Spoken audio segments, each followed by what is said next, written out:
Hello everyone, my name is Elijah David, minister of the 12th Hour Apostolic Sabbatarian Congregation out of the 12th Hour of Living York, Texas.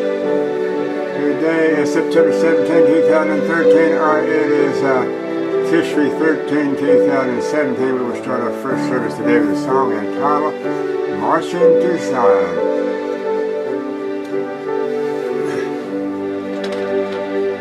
Come we that love the Yah and let our joys be known.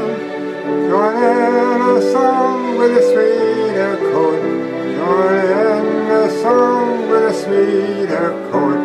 And thus surrounds the throne, and thus surrounds the throne. We're marching to Zion, beautiful, beautiful Zion. We're marching upward to Zion, the beautiful city of Yah. Let those refuse to sing who never knew Yah, the children of the heavenly King, the children of the heavenly King, may speak their joys abroad, may speak their joys abroad. We're marching to Zion, beautiful, beautiful Zion. We're marching upward to Zion, the beautiful city of Yah. The hill of Zion yields 1,000 sacred sweet. Before we reach the heavenly field, before we reach the heavenly field, I'll walk the golden streets, I'll walk the golden streets. We're marching to Zion, beautiful, beautiful Zion. We're marching upward to Zion, the beautiful city of Yah. And let our songs abound, and every tear be dried. We're marching through Emmanuel's ground. We're marching through Emmanuel's ground. To fair worlds on high, to fair worlds on high. We're marching to Zion, beautiful, beautiful Zion. We're marching upward to Zion, the beautiful city of Yah. Hello everyone. Once again, this is Elijah David. We're going to bring to you now today the subject of the judgment of the living. Part 1. We're going to be dealing with this here at the 11th hour track by the V.T. Halter. And we're going to zoom in on this as far as we can and show it to you. Now for you Shepherd Rod people, I'm talking to you Davidian Seventh-day Adventists. V.T. Halter didn't get this published in his official Shepherd Rod's book before he died in 1955. But nevertheless, he wrote it, and it goes with track 15 that he got published. It's a follow-up of track 15 called To the Seven Churches. That's the name of that track. And here's what it looks like. He's got that 7 candlesticks on the front of it. Okay? And this is track 15. This is track 16. Okay? But because V.T. Halter didn't get it officially published in the Shepherd's Rod, the man that has taken over the Shepherd's Rod's publication, Donnie Adair, down in South Carolina, Salem, South Carolina, won't publish it because he said, well, it's not an official publication of his. He didn't get it into the book, so I'm not going to publish it. the most important tract that he probably wrote was this tract 16. And for you Seventh-day Adventists, I feel sorry for all of you. Because I was born in the Adventist church. I suffered for 32 years in the Adventist church, watching them sit there on their leaves, settled on their leaves, wouldn't move forward 1 ounce, one iota. And so the Heavenly Father called me, though. I was preordained from the birth, just like Jeremiah was. I was preordained unto this, what I represent today. I represent antitypical Elijah has already come. And let me tell you another little secret.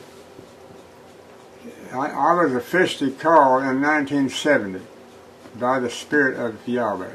Yahshua himself personally called me to join the everlasting kingdom of the David that was in full swing and progress at Kermit, Texas in 1970. I joined the then present truth, present tense prophet, Lourdes W. Johnson, and I knew what my calling was there for. I went right to work doing it. I didn't ask, inquire to the prophet, what is his job description for me? I already knew it. The prophet agreed with it. He says, please do. We need somebody to go to the Adventist church and warn them. So for 10 solid years I went to the Adventist church. I went to the Adventist church right there where I lived in the Metroplex of Fort Worth and Dallas, Texas. And they, at that time in 1970, they had about 17 churches in and around that Metroplex that reached out as far as 100 miles away. And so from where I lived. And so there I was on their doorstep everywhere that they was having any kind of meetings, secret meetings or whatever. If I knew about them, I was there. I went to all the youth congresses they held back here in the 80s for the youth.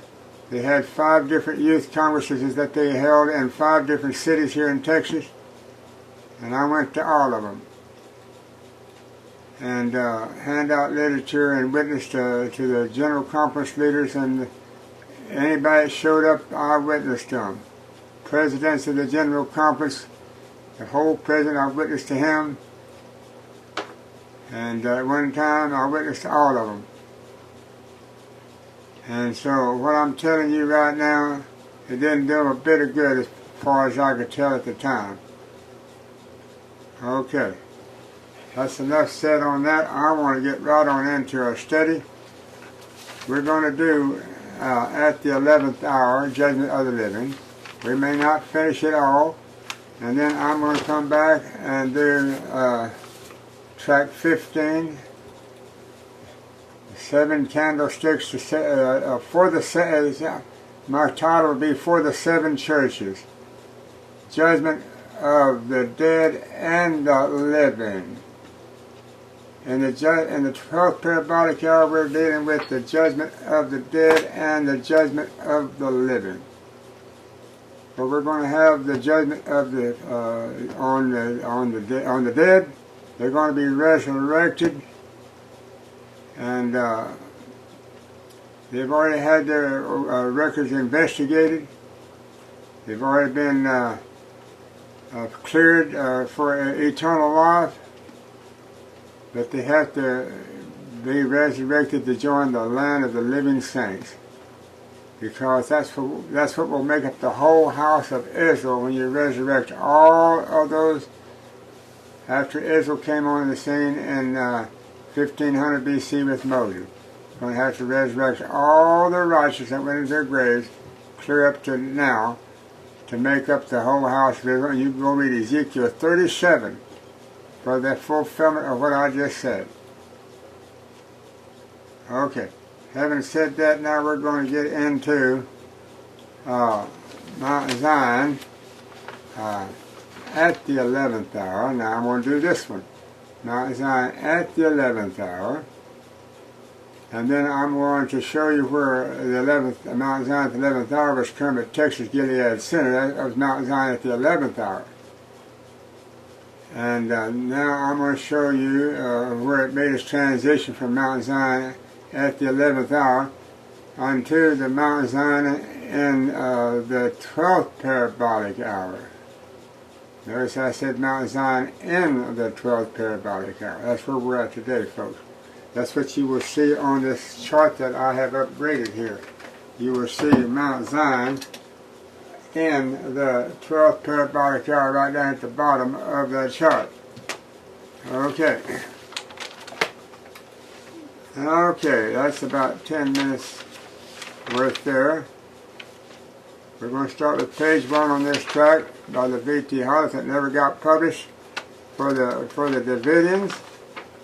Well, I said it never got published. Now, one of the men that run with the rod after V.T. Hollis died in 1955 was Bingham. His name is Bingham. He went to Bashan Hill, Exeter, Missouri.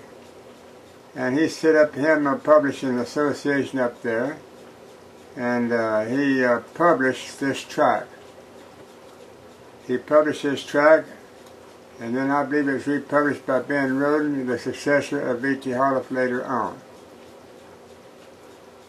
So it did get published, but it didn't get published into the official Shepherd's Rod volume of V.T. Hollis, where when you buy the Shepherd's Rod, the 3 volumes today, you won't find it in there. And that's a shortchange, folks. You are being terribly shortchanged by those that have taken responsibility to continue to publish the Shepherd's Rod message.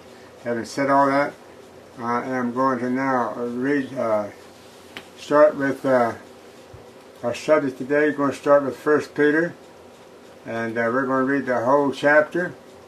First we're going to read verse 17, "For the time is come that the judgment must begin at the house of the Elohim, and if it first begin at us, what shall the end be of them that obey not the gospel?" And if the righteous, verse 18, "And if the righteous scarcely be saved, where shall the unrighteous and the sinner appear?" On second thought, I believe that's the only 2 verses I'm going to read for our prayer thought. Let's get right on into our subject now. The judgment of the living at the 11th hour.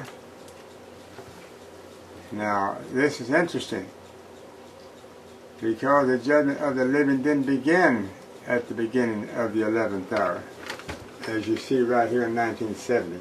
See that number 11 there? Okay.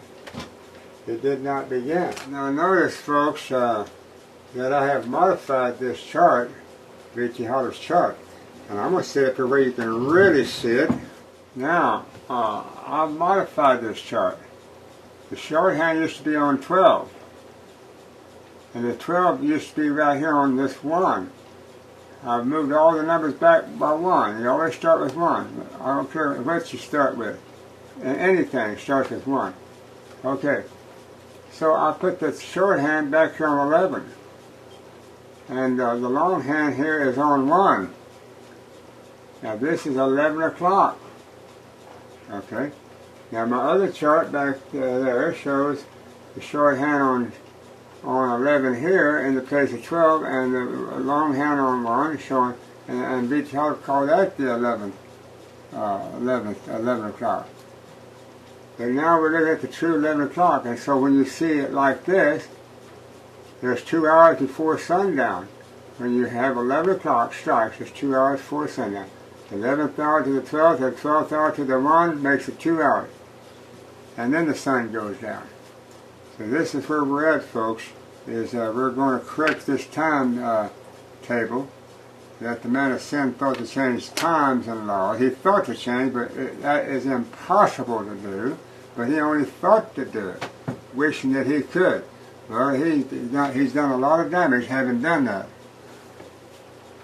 But we're going to straighten it all out for the world. We have to straighten it out. Okay, now, it says that in our track, number 15, I was talking about the one number 15, we're in number 16 right now. for the seven churches, inspiration opens to the view the momentous truths in the book of the Revelation. Okay. Now in these pages it brings them into the fuller and clearer perspective. Thus in this companion tract number 15, the one that Vita has actually called the Seven Seals, I believe, as well, to the seven churches breaking the seven seals. He's got that in his official publication of the Rod. So it says, tract number 15 clearly demonstrates that in the epitome of the Revelation is with the presenting exactly what the angel declares in the following verses. Fear the Yahweh and give glory unto him. Okay. Now let's do that again. Fear the Yahshua and give glory unto him, for the hour of his judgment is come. Now, guess what? The Father is ultimately in charge of the judgments of both the dead and the living. But the hour for Yahshua's judgment part of it is in the living, and when that hour comes, but then he steps up to the plate, and he steps up and takes the leadership role, and he sits upon the judgment throne. Now, in 1844, when the judgment started for the dead, the Ancient of Days came. The Ancient of Days came and took his position upon the judgment throne to start the judgment of the dead. And then the judgment of the dead had its judgment and investigation through the first 6 seals. Only the book of 6 seals was open in 1844. Only the book of 6 seals.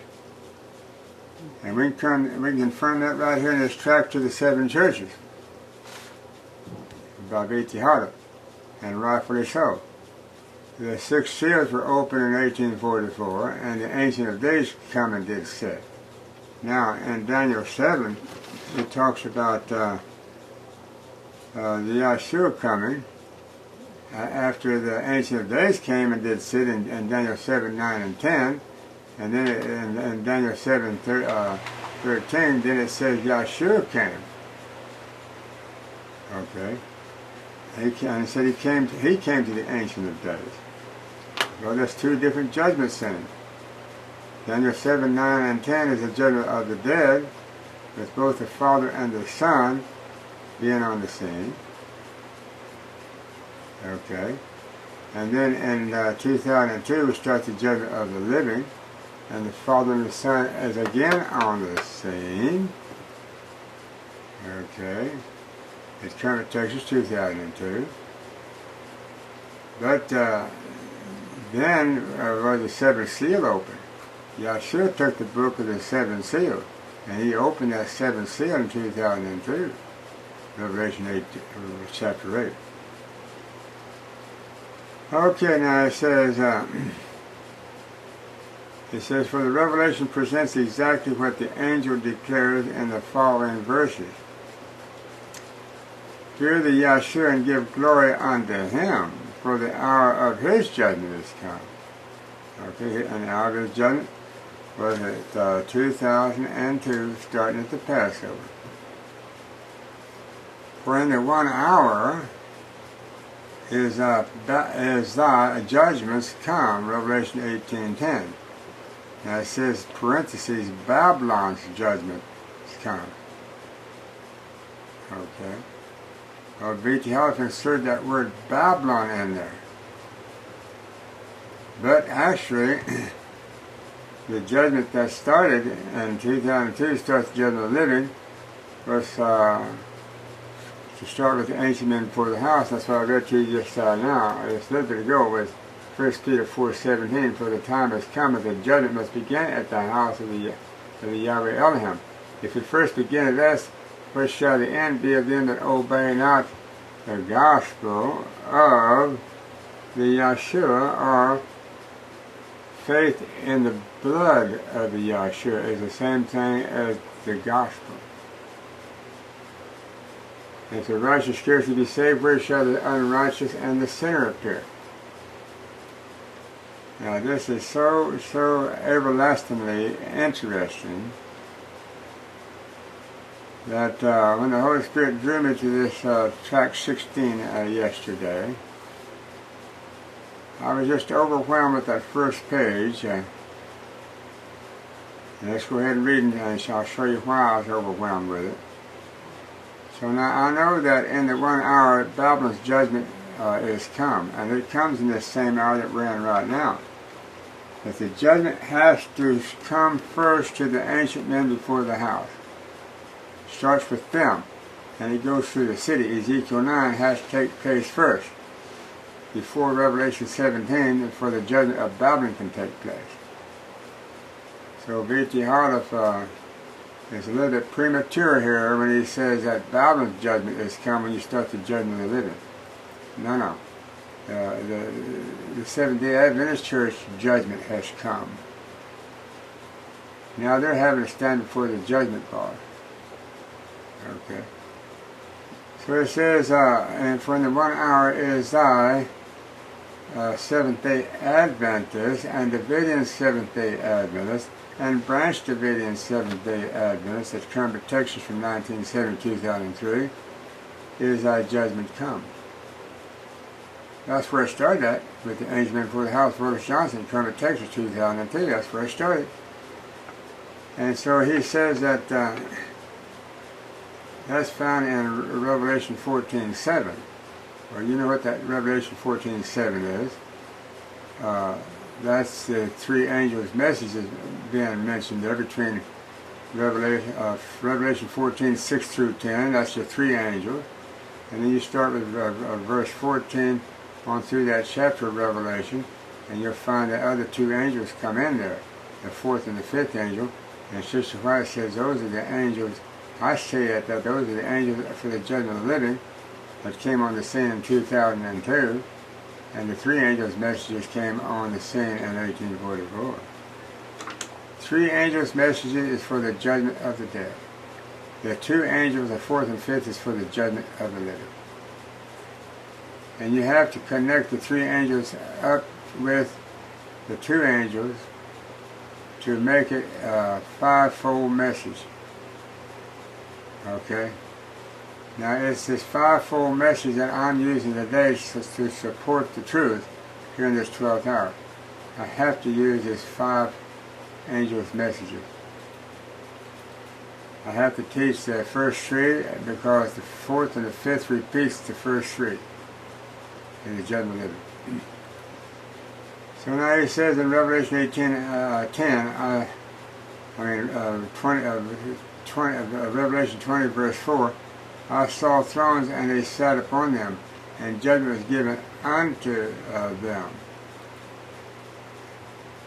The dead were judged out of those things which were written in the books, verse 12. They were judged every man according to their works, verse 13.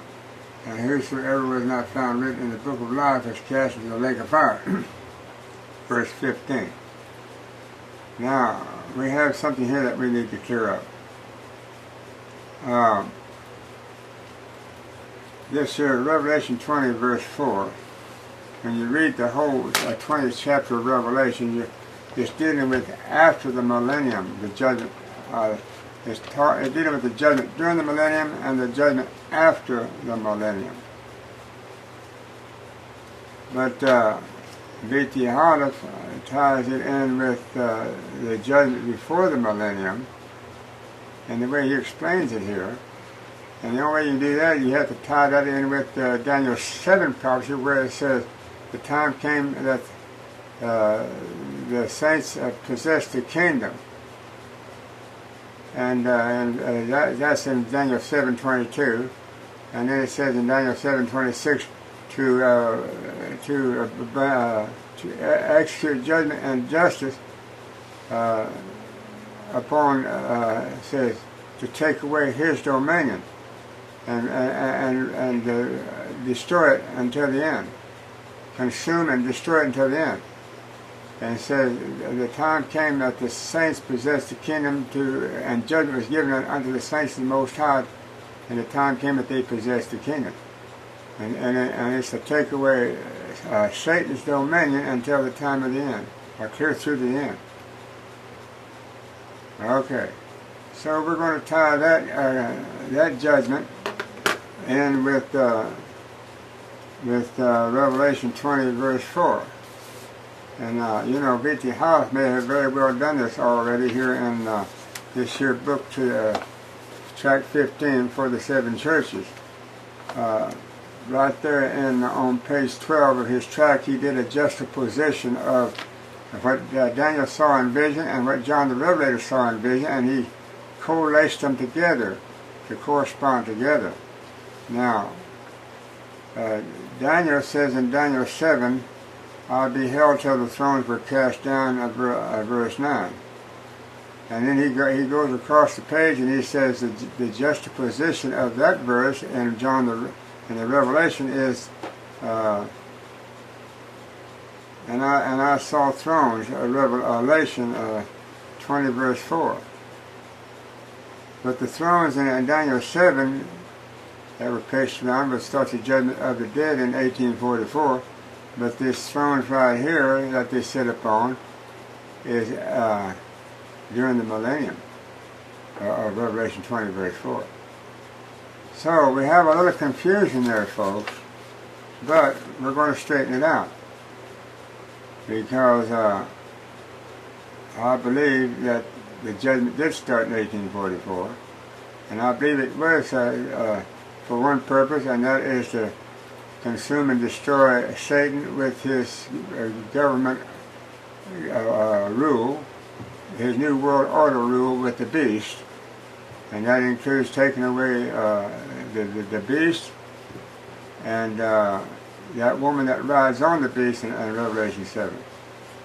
So the saints are going to be in charge of executing judgment on all of that, taking away the beast's dominion, which is all over the world, which is conjointly run with Babylon in Revelation 17. Only thing is that Babylon, that beast and that woman are destroyed in one event, first with fire, and then the second one, the beast and the false prophet, is destroyed separately in the lake of fire. Okay, now, let us go ahead now back to our track and see if we can get back on track. It says that, so in Revelation 20 verse 4, VTL fast forwards all the way to after the millennium for this judgment to take place during the millennium and after the millennium, after probation closes. But Daniel 7, 9, and 10 is before, long before probation closes, that judgment scene. And that's the judgment scene of the dead and the living. So we're going to continue reading. Now it says, for the dead were judged out of those things which were written in the books. Verse 12. They were judged every man according unto their works. Verse 13. And whosoever was not found written in the book of life is cast into the lake of fire. Verse 15. Now, B.T. Hollis goes on now into the judgment in two sections. Track number 15 further reveals chapters 4 and 5 of Revelation present a pictorial representation of the human race at the bar of the judgment, when the cases of all, small and great, are laid bare through the all-searching gaze of a tribunal to determine who have and who have not the wedding garment on, those who have stayed for the marriage supper, those who have not are bound hand and foot and cast into the outer darkness, there to wail and gnash their teeth. Matthew 22:11 and 13. For the failure to respond unto the divine love, then and there, their fate, their eternal destiny is forever settled. Okay. This is exactly what will be seen when the first section and session of the judgment since 1844 for the dead is ended. And the time has come that the judgment must begin at the house of Yahweh, 1 Peter 4:17. debt for the living, which is the second in the second section, and session of the judgment of all whose names have by the profession been entered into the Lamb's book of the life, for it will cleanse the sanctuary church from sin and sinners. We saw it began there at Atonement 2002 through by the Atonement 2002.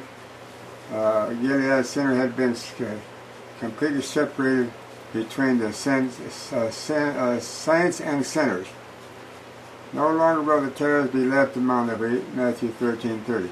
The bad fish among the good, Matthew 13:47-48. And the goats among the sheep, Matthew 25:32-33. For the Yahshua, whose fan is in his hand, will thoroughly purge his floor, and gather his wheat into the garner, but he will burn up the chaff with the unquenchable fire.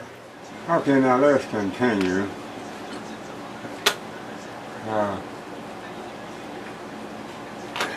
with our service, the judgment of the living at the 11th hour.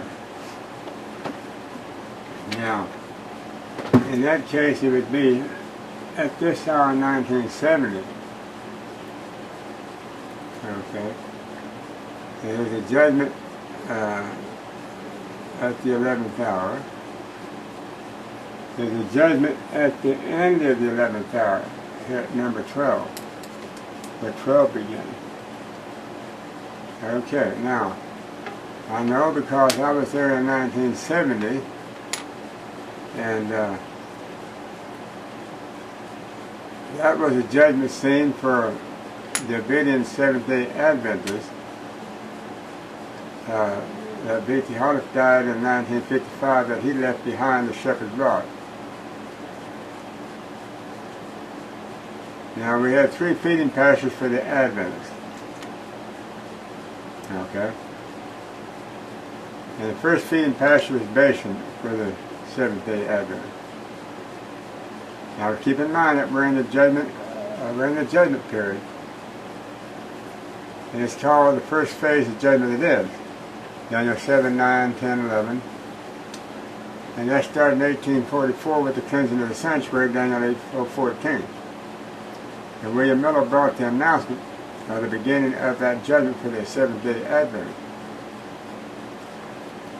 Now, by virtue of the fact that the Seventh-day Adventists has 3 feeding pastures, Bashan, Carmel, and Gilead, respectively, in that order. Bashan is Adventist's first feeding ground, that the Adventists fed in from 1844 to 1890. Now, at B.T. Hollis, I know Ellen G. White says that in 1888, 1890, that angel in Revelation 18:1-4, they call him out of Babylon, came down and visited the Adventists there at the Minneapolis conference in 1888, 1890, and brought them a message of righteousness by faith. Now, Ellen G. White says, if you would accept this message, you'll be in the kingdom by 1890.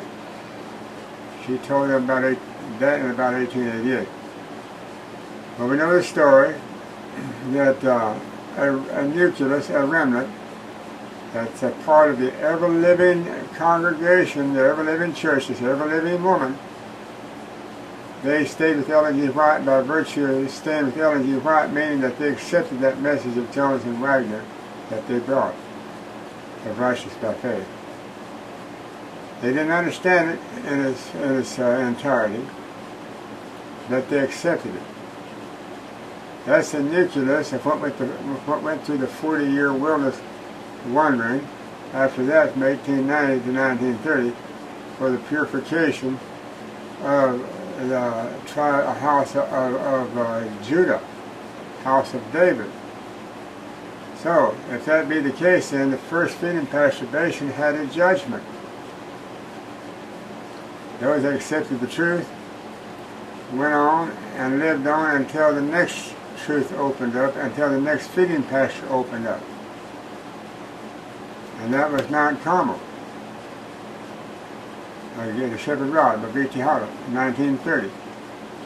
That feeding pasture opened up for the Adventists.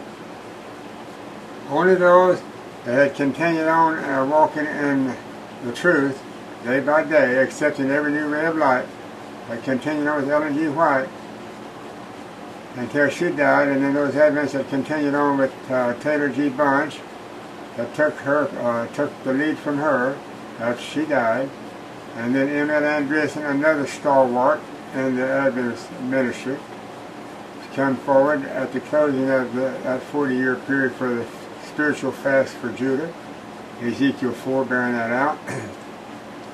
So, we had two stalwart ministers that came out of the Adventist church during that 40-year period from 1890 to 1930 that sustained the Adventist church in the wilderness.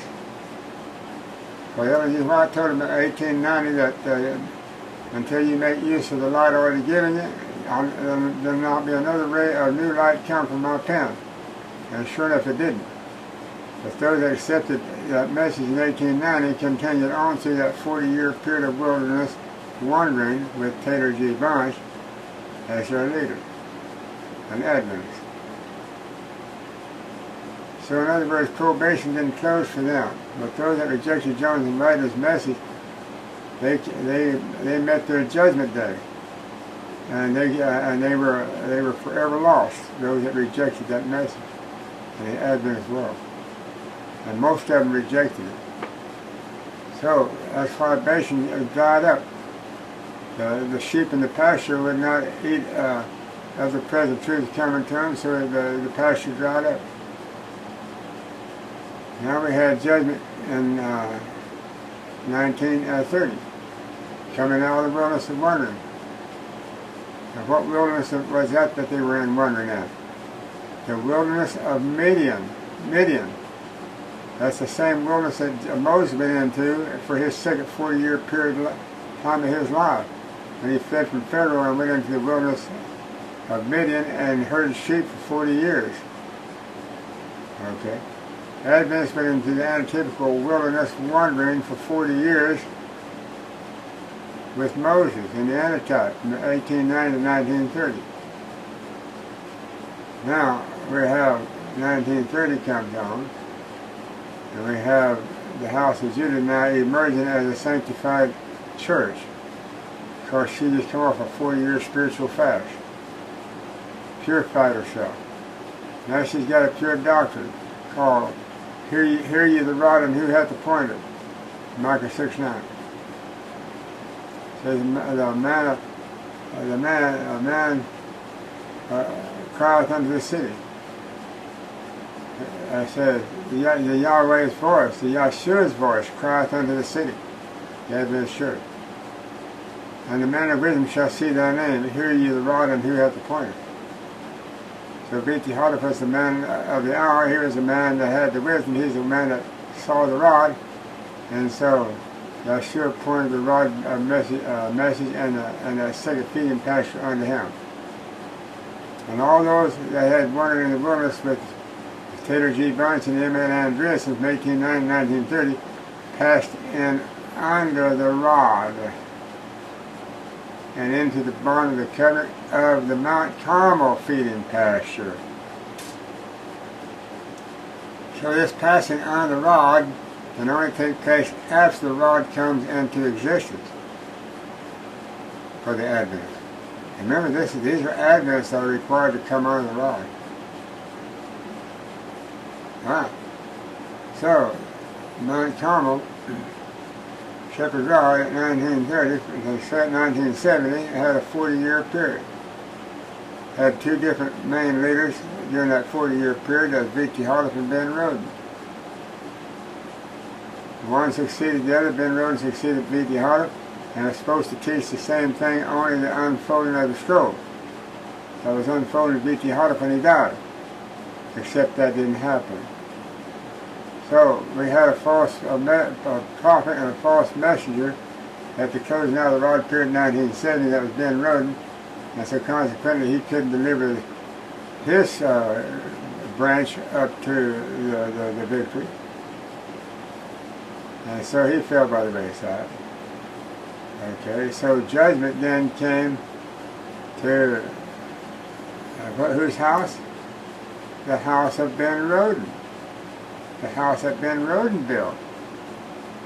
Ben Roden built a false house, but since he's sitting in a prophetic interval period from 1955 to 1970, part of that belongs to the rod period, so he was in a prophetic interval. Because he filled that position, then he had to come under the judgment of the religion that he created. He created a false religion called the branch, out of time and out of season. And so he had to live by it, and that's what he was judged by. And he was judged as being unworthy to have eternal life because of that.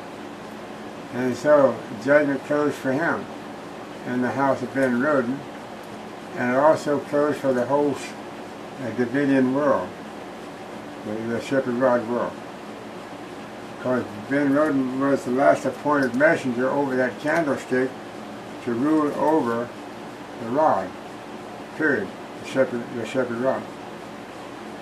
So he was responsible for whichever decision Ben Roden made. That's how the church would be judged and condemned. It's like Brother Johnson. He made the wrong decision, the whole church was condemned by Brother Johnson's wrong decision. So now you had judgment, and at the end of the 10th hour, which was right here in 1970, to begin the 12th hour. Okay. So you had between the 10th and the 11th hour, only in that one parabolic hour, the 10th parabolic hour, from 1844 to 1970, you had no less than 3 judgments take place in the Adventist world. Well, actually, to start the Adventist world, they came to the judgment, to start the judgment of the dead. And that was the Millerites. They were the first day Adventists. So they had their judgment day in 1844. William Miller had been preaching that for 10 years. The hour of his judgment has come. That's what it said. That's what his message was, Revelation 14, 6 and 7. The hour of his judgment is come. Ben Roden taught that for 10 years. So when that hour came, he prophesied it.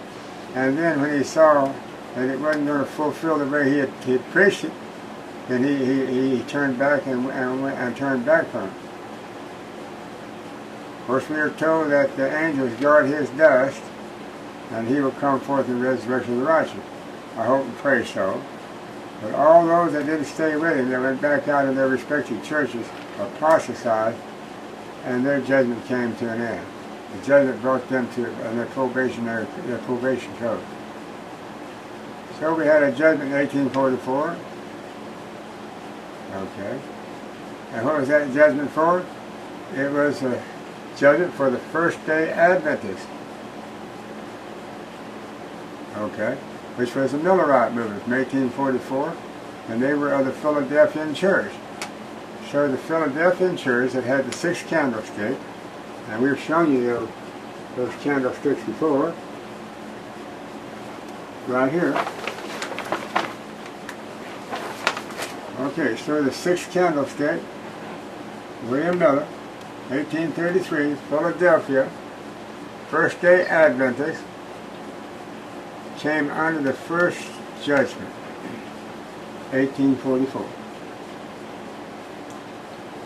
And he was one that prophesied that judgment would come in 1844. It starts the judgment of death.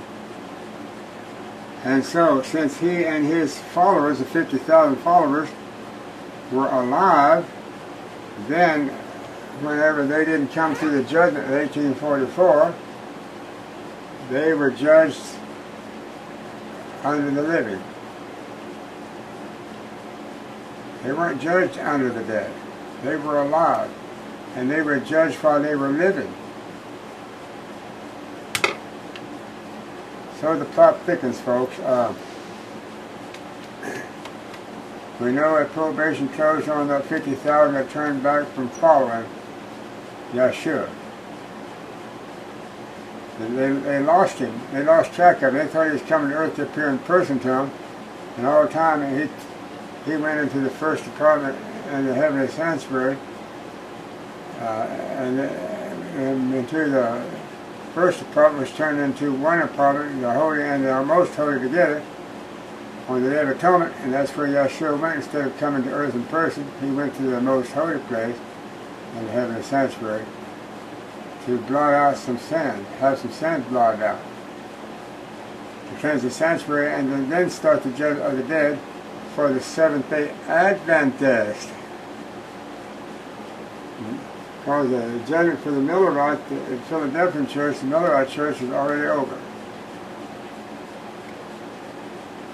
So you're going to find out that we have 5 more candlesticks before this 6th one right here, starting with Paul at Ephesus, and then with Smyrna and Pergamos and Thyatira and Sardis. These were all during the Dark Ages.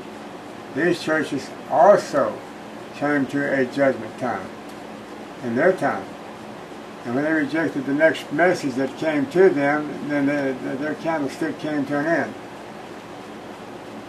Okay? So, when you talk about the 7 candlesticks, and Yahshua is walking in the midst of them, and he's a great judge now, because he holds the 7 stars in the right hand of all the 7 ministers that are ministers over each one of these candlesticks. And it says when judgment starts, it starts with the ancient men before the house. It starts with the minister. So each one of these 7 candlesticks had a judgment take place. And that's what brought them to their end. Because now we only have one candlestick of the 7 that's in existence, and that's Laodicea. And she's come to her end in 2002. These 7 candlesticks are no longer operating.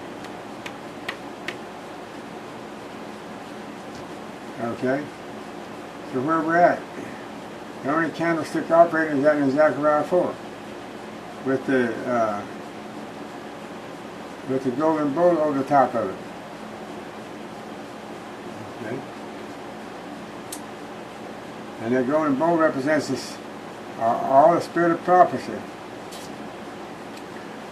Now, the Old and New Testament contains the spirit of prophecy. Ellen G. White's writings, those voluminous books of her writing, contains the spirit of prophecy. Where she gave her spirit of prophecy at? Out of the Old and New Testament scriptures. Okay? So, it says the ever-living church has to have the spirit of prophecy. She has to be represented, she's represented by the spirit of prophecy. And what makes a spirit of prophecy work is that you have to have a living prophet to interpret present truth in every age, in every time period. So it seemed like maybe we might have gotten a little bit off of beating the path, but you know, folks, this is more important than, I'll continue on my study here. Just got a little bit of time left, and we got about 10 or 12 minutes. So what I'm saying is that now we get back to the prophetic calendar, the 24-hour, the 12-hour calendar. Usually I always go the wrong way, it seems, all right? Okay. Now, we're back here to where we, to the 12th hour. We're in the 12th hour now. And so now, we have judged every step of the way, because that's what it means when it says we're in the judgment time of Earth's history. 1844 started the judgment. From 1844 until the end of time was the time allotted for the judgment of this world. For a 6,000-year period, this was the time allotted for, just strictly for the judgment of all the dead and all the living. And while we're investigating the records of the dead, starting in 1844, at the same time there is a judgment going on for the living. These two run side by side, simultaneously together at the same time. You're investigating the records of the dead. At the same time, the angels are keeping records of the living on a daily basis. And they have to meet their judgment once a year while they're living. Okay? Now, let's pick up where we left off here. We left off here where it says, for the Yahshua, whose fan is in his hand, will 30 purge his floor and give his wheat, 144,000 in our day, into the garner. But he will burn up the chaff, which is your tares, with unquenchable fire. Matthew 3:12. It says, Judah will keep her solemn feast. For this judicial work of the cleansing of the house of the Yahshua, the initial work of the judgment of the living is now mercifully awaiting in this fast, fleeting, pre-11th hour grace of self-judging, 1 Corinthians 11:31 and 1 Timothy 5:24. Now, what would be the pre-11th hour? That would be your 10th hour, the hour before. This is the 10th hour, 1844. Bruce Johnson had the pre-11th hour message when he was working for the shepherd rod during this 10th hour period. He worked for the shepherd rod for 20 years, or 25 years. Okay.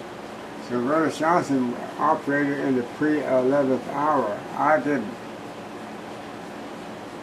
I operated in the 11th hour, which was called the pre-12th hour. And until you get to the last hour, you're going to always have the hour before referred to as the pre-10th hour or 11th hour. But you don't have no pre-12th hour. Other than to say that the pre-12th hour takes place in the about the end of the 11th hour. Alright? So it says, our response to the voice of the message, crying, let's read that again, for the judicial work of the cleansing of the house of the Yahshua. Now this is Yahshua's house now. He's got a throne established in this house. It's called the house of David. Okay. And so that cleansing of Yahweh's house, you got to cleanse the house of David.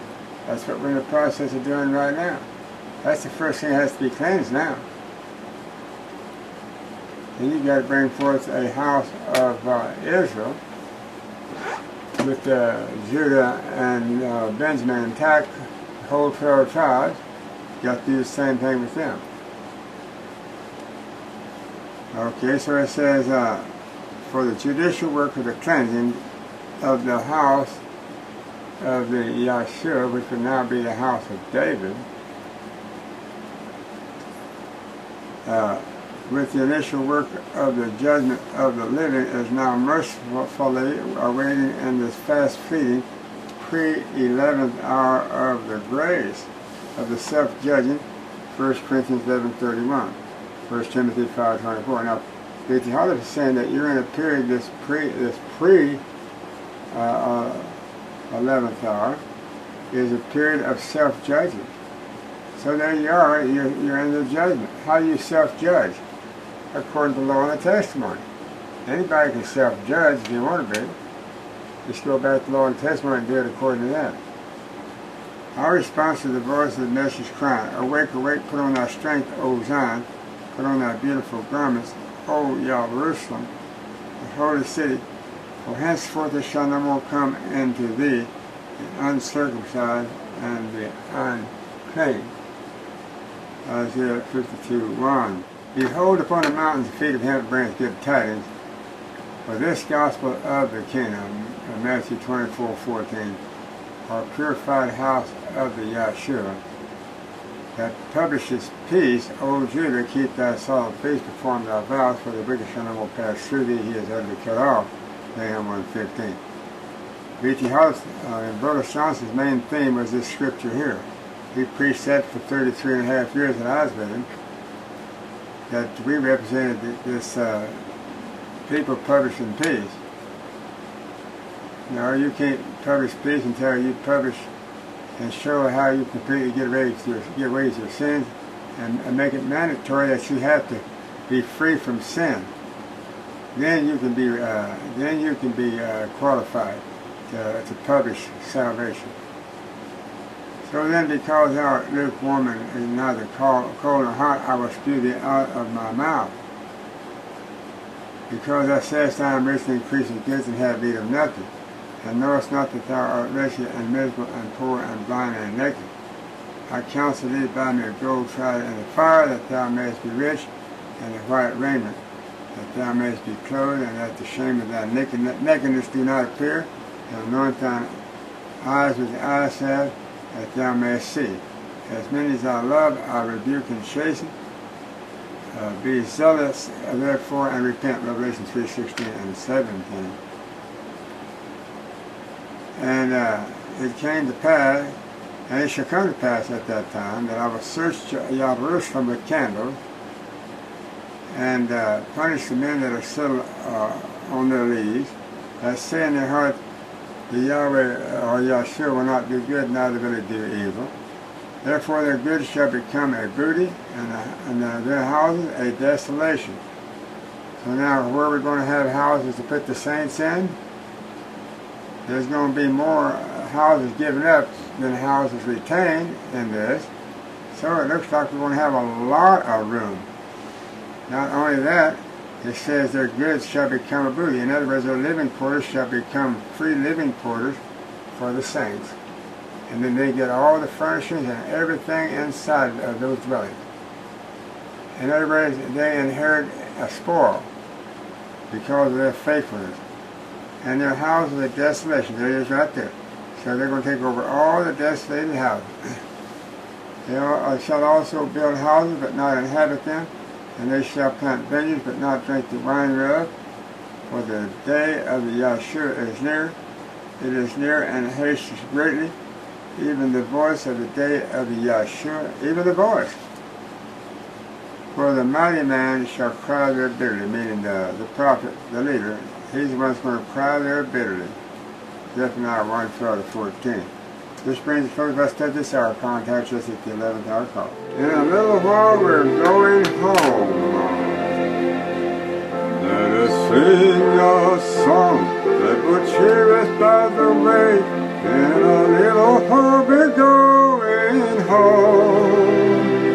The night will end in the everlasting day. In a little while we're going home.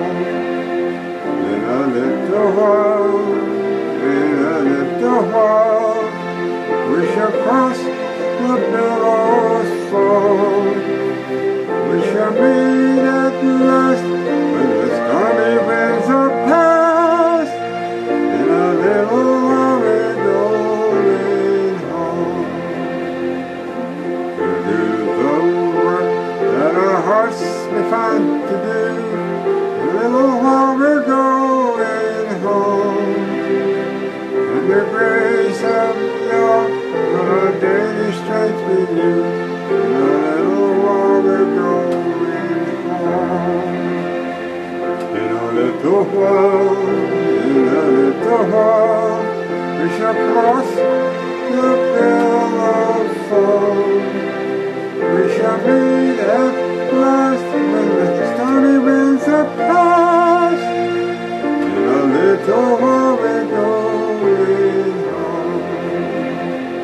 We will smooth the path for some weary, wayworn feet. In a little while we're going home. And may loving hearts spread around and influence sweet.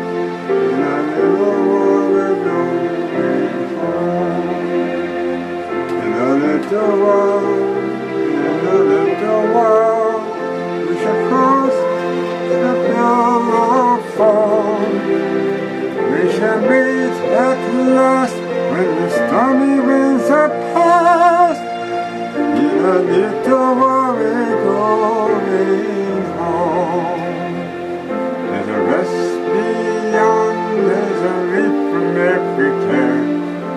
little while we're going home, and no tears shall fall in the city bright and fair. In a little while we're going home.